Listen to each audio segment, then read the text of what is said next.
Welcome to TCM Reviews, also known as the Cameraman Reviews, and in this video we're going to be sharing with you the 3 best value lenses for your Sony APS-C camera. That's right, if you own a Sony a6700 or a Sony ZV-E10 or any of the other Sony APS-C cameras, we're going to give you that all important information to making the right choice when it comes to camera lenses. Now this video is really aimed at the beginner looking to get their first lenses for their Sony cameras, and it's also for anybody looking for the 3 camera lenses that are essential for when you go on your travels. Now why should you listen to me? Well, I'm someone that owns hundreds of Sony E-mount lenses. I've also sold loads of Sony E-mount lenses, so hopefully I can guide you down the right track to choosing the 3 correct lenses to help you out. Now we're going to start off with the Sony kit lens, a 16 to 50mm that comes with most Sony APS-C cameras. And the best thing you can do with this lens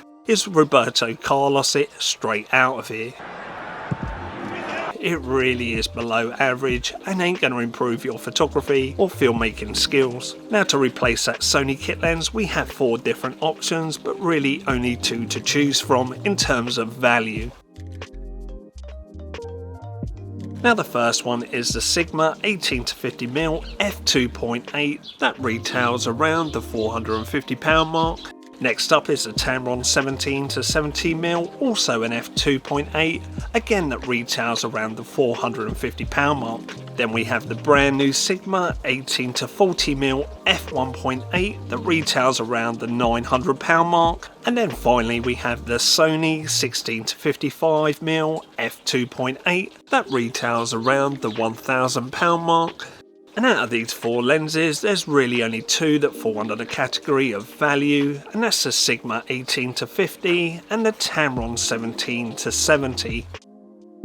Both which retail around the £450 mark. Now the Sigma is smaller and lighter, but with the Tamron you do get a little bit extra reach, and really there isn't much to choose between them. Personally I prefer the Sigma, but I also enjoy using the Tamron, so it really does come down to a dead heat between these 2 lenses. You can't go wrong with either of them. So that's our Sony kit lens now replaced with something a lot better, but let's take a look at them wider angle lenses.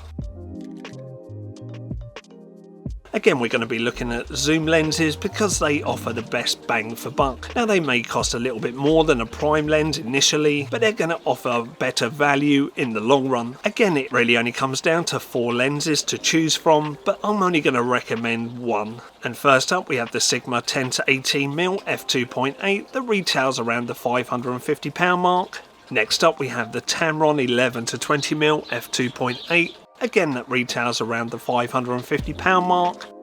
Then we have the Sony 10 to 18mm f4 which retails around the £500 mark. And finally we have the Sony 10 to 20mm f4 that retails around the £750 mark.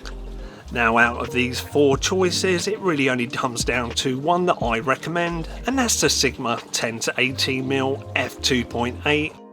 The Sony f4 10 to 18mm is an old lens and just too soft. The Sony 10 to 20mm f4 that retails at £750 mark is just too expensive, especially as it only goes down to f4. And between the Tamron and the Sigma is the better lens. So it's the Sigma 10 to 18mm f2.8 that retails around the £550 mark that gets my recommendation. So we've replaced the Sony kit lens and we've got the wide angle now sorted out. And now there's only one more lens range that we need, and that's the Telephoto Super Zoom.